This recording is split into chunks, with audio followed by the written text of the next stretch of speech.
Pirmosios 2025 m. gegužės dienos sukrėtė milijonų žmonių visame pasaulyje. Stichija negaili nei didmiesčių, nei kaimų. Kruša, sniegas, tornadai, smėlio audros – visa tai įvyko vos per kelias dienas. Kas vyksta su orais ir ko žmonijai trūksta, kad įveiktų klimato krizę?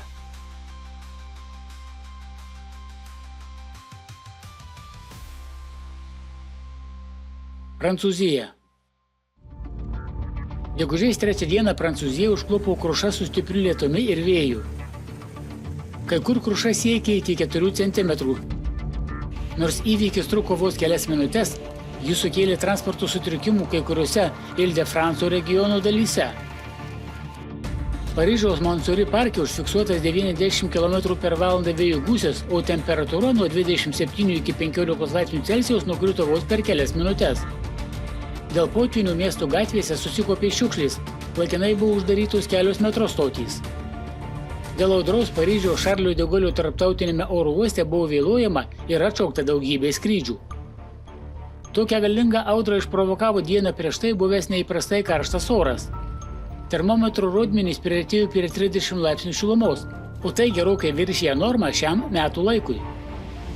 Nors sinoptikai perspėjo apie nepalankės oro sąlygas šiomis dienomis, tikrasis nelaimės mastas nustebino. Paryžiaus gyventojai, pripratę prie pavasarinių liūčių, nebuvo pasiruošę tokiam galingam gamtos smūgiui.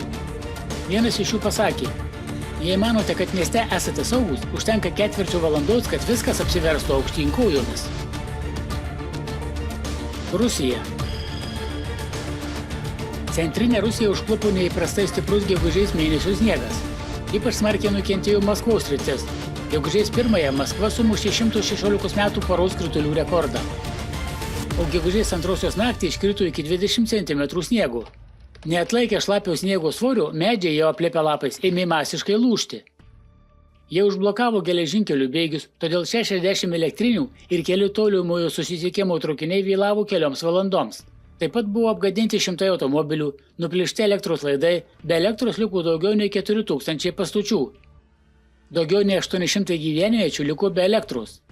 Atstatymo darbus apsunkino poreikis ne tik taisyti nutrūkimus, bet ir tiesti naujas elektros linijas. Kai kuriuose vietovėse žmonės ilgiau nei 4 dienas praleido be šilumos, vandens ir ryšių, gamindami maistą ant laužo ir šildydamiesi automobiliuose. Gegužės 6 dieną per Altajaus Respubliką pralėkė šioms dienoms retas tornadas. Vietos gyventojai buvo šokiruoti dėl to, kas vyko, kai tiesiai virš jų namų stogų Jagačio kaime pradėjo formuotis viesulas. Tada tornadas pajudėjo link miško, kur nuvertė šimtus medžių.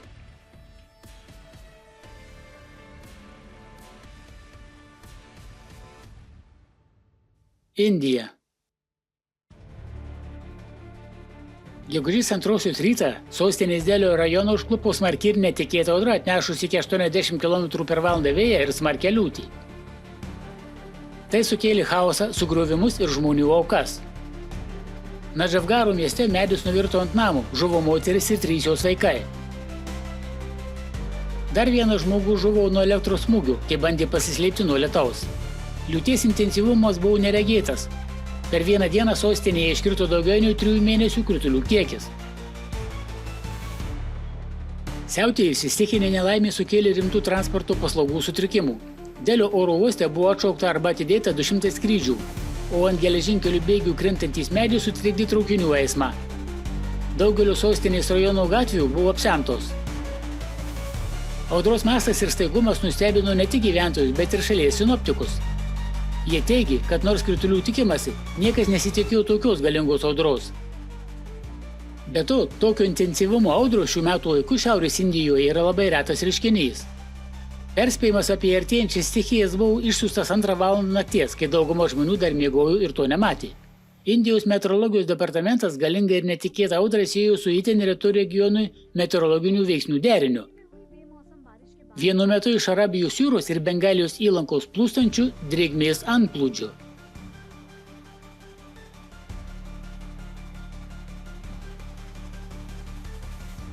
Afganistanas.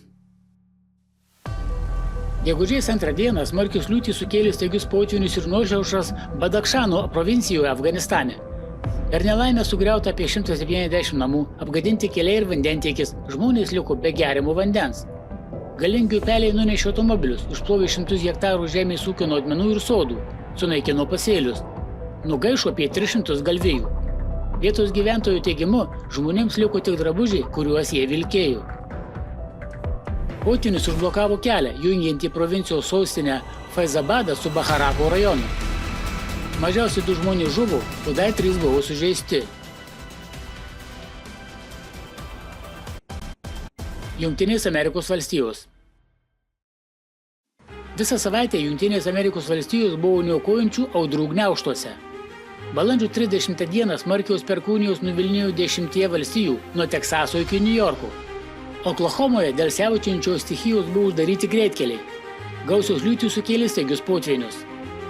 Bevokos miestelyje upių ir upelių vandens lygis pasiekė tiltus, o upelių srautai su šaknimis išdraskė didelius ąžuolus. Tokio potvynio čia neteko matyti jau daug metų. Kelias Laftono miestų dalis buvo įsakyta evakuoti. Potvyniai nusinešė 2 žmonių gyvybės. Oklahomos valstijos sostinėje balandis buvo drėgniausias per visą užfiksuotą istoriją. Nuo mėnesio pradžios čia iškrito daugiau nei 300 mm kritulių vietoj įprasto 100. Audra sutrikdė oro susisiekimą. Vien Dalaso Fort Worth, Teksaso valstijoje tarptautinėme oro uoste buvo atšaukti 100 skrydžių.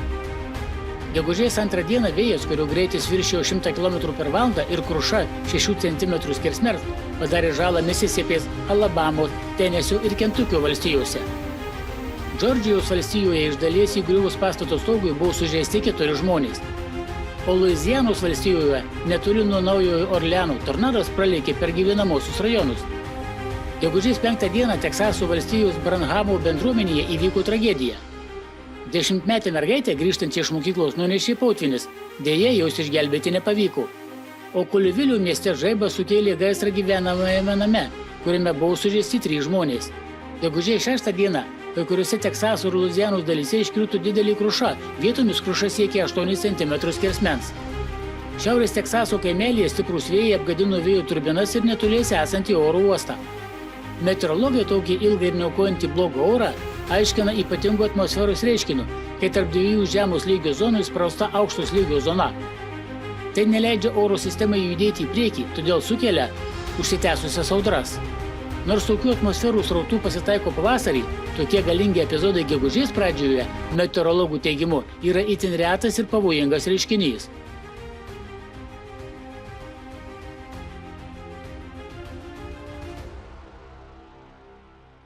Meksika.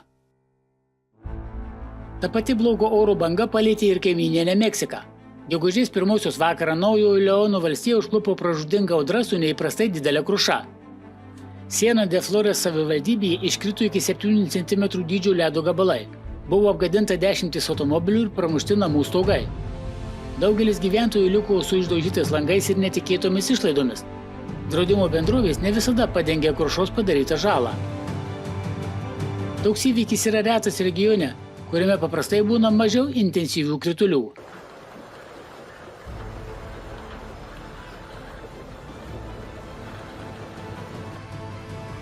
Artimieji rytai. Balandžio 30 dieną užfiksuotas retas ir didelio masto meteorologinis įvykis. Didžiulė dulkių audra apėmė 9 artimųjų rytų šalis. Karštas oras iš pietų pakėlė temperatūrą 8–12 laipsnių Celsijaus virš normos, o vėjo gūsiai siekė 70 km/h, sukėlė milžiniškus dulkių debesis. Dėl to sutriko eismas ir kilo grėsmė žmonių sveikatai. Gegužės 4 dieną audros sistema Jordanijoje taip pat sukėlė pavojingas oro sąlygas. Lietus, perkūnija ir dulkės sumažino matomumą ir sukėlė staigius potvynius žemose vietovėse. Petroje, vienoje iš populiariausių šalies turistų lankomų vietų, smarkios liūtys užtvindė dalį archeologinio komplekso, todėl valdžia buvo priversta evakuoti daugiau nei 1700 lankytojų. Per potvynį Šubako rajone žuvo motina ir jų sūnus, turistai iš Belgijos. Ta pačią dieną Kuveitą užklupo stiprus vėjas ir tanki dulkių audra, todėl oro ir jūrų uostai buvo laikinai uždaryti. Vėjo gūsiai didesni nei 100 km/h, kai kuriuose vietose sumažino matomumą iki 0. Gegužės 5 dieną Bagdado ir aplinkinės vietovės užklupo galinga smėlio audra, apdengusi Irako sostinę storą dulkių ir šiukšlių antklaudę. Matomumas mieste smarkiai sumažėjo, vietomis net iki kilometrų. Centrinėje Saudo Arabijos dalyje užfiksuotas retas gamtos reiškinys – dulkių siena. Stora uždanga visiškai paslėpinti horizontą. Pasak ekspertų, jis susidarė dėl mikrosmūgių, kai galingas žemyn nukreiptas oro srautas atsitrenkė į žemę ir iškėlė didelį kiekį dulkių ir smėlių. Dulkių sienos aukštis kai kuriais atvejais gali viršyti 2 kilometrus.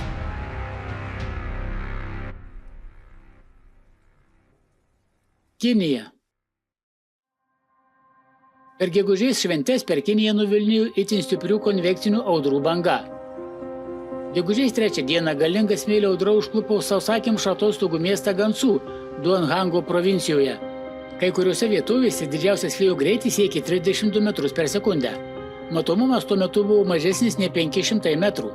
Dėl šios priežasties apie 10 000 turistų įstrigo turistinėse vietovėse. Verta paminėti, kad Duhangą supa daugybė dykumų, todėl smėlio audros mieste nėra retenybė.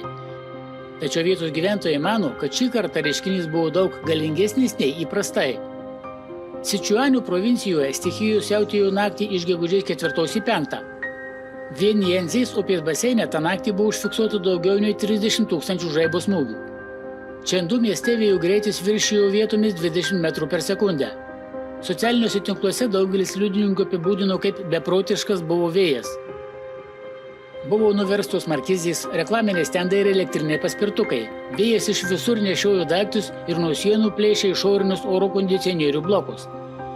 Gegužės 4 dieną Gudžo provincijoje Etiopija įvyko tragedija. Po pietų Kensi apygardoje praėjus 5-6 minutėms po kelių kruizinių laivų išplaukimų iš prieplaukos staiga prasidėjo perkūnija su griaustiniu, žaibais, lietumi ir kruša. Vėjo greitis viršijo 40 metrų per sekundę.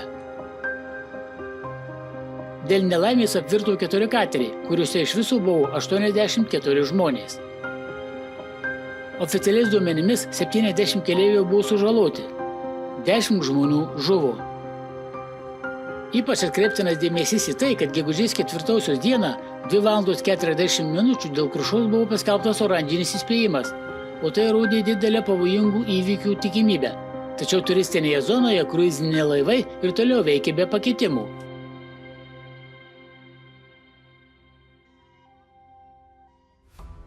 Kataklizmai tampa vis staigesni, nenuspėjami ir destruktyvesni.